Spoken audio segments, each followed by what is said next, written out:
Pour revenir sur l'événement qu'a représenté la publication en 1976 de Clés pour l'astrologie. Alors vous voyez ici toute la collection, enfin une partie de la collection des clés. Clés pour l'astrologie, clés pour l'anthropologie, clés pour les mathématiques modernes, clés pour le socialisme, clés pour la biologie, clés pour la science-fiction, clés pour la sémantique, clés pour la caractérologie, clés pour la théologie, clés pour la franc-maçonnerie, clés pour la créativité, clés pour la caractérologie, et j'en passe.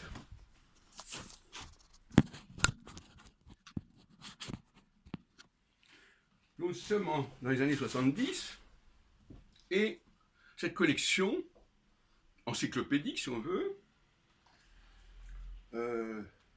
accueille des disciplines extrêmement diverses, un peu comme le que sais-je, mais enfin là il y a un nombre limité d'exemples. Par exemple, le Clé pour l'astrologie, c'est le numéro 47. Je crois d'ailleurs que cette collection elle s'est arrêtée à un certain moment. D'ailleurs, mes clés pour l'astrologie ont été traduites en espagnol peu après Claves de l'Astrología. Et donc,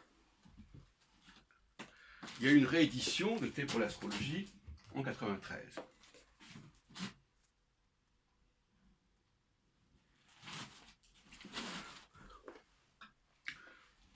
Et donc, finalement, la présence de l'astrologie dans une collection où il y avait Clés pour la biologie, etc., est quand même remarquable. Je sais bien que pour le que sais-je, c'est un peu pareil. Il y a aussi une clé, il y a aussi un que sais-je pour de l'astrologie qui a été fait par 3 personnes successivement, Paul Couder, Suzel Fusobrecht et Philippe Zarka, et un autre qui travaillait avec lui. Mais là, c'était une collection où il y avait des milliers de titres. Là, c'est une collection où il y a quelques titres. De toute façon, je dirais qu'il y a aussi un article astrologie dans l'Encyclopédie Universalis, dont j'ai été chargé, à partir de 1994, je crois, pour remplacer l'article de René Allot. Et là, en l'occurrence, je pourrais dire que j'ai remplacé le projet de André Barbeau, qui avait été initialement accepté et que l'on a remplacé par celui-là.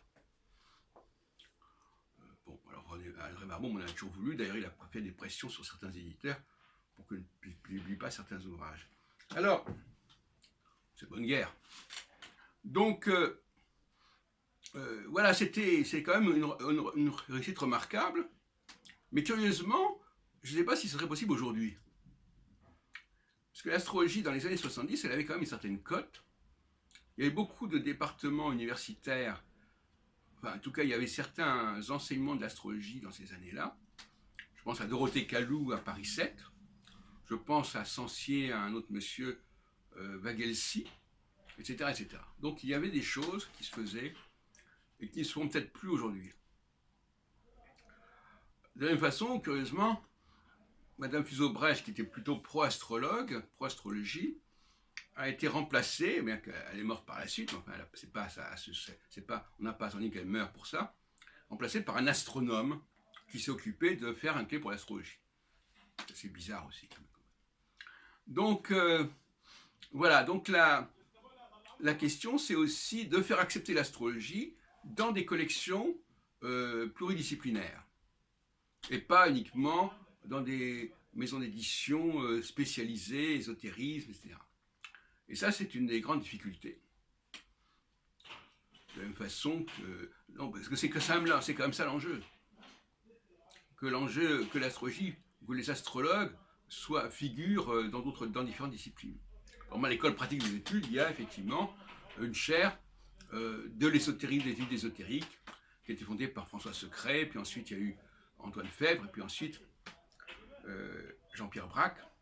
Soit qu'en 2002, j'ai fait candidature pour remplacer à l'école pratique des études Antoine Fèvre, mais c'est Jean-Pierre Braque qui a été pris, comme été auditionné à ce moment-là.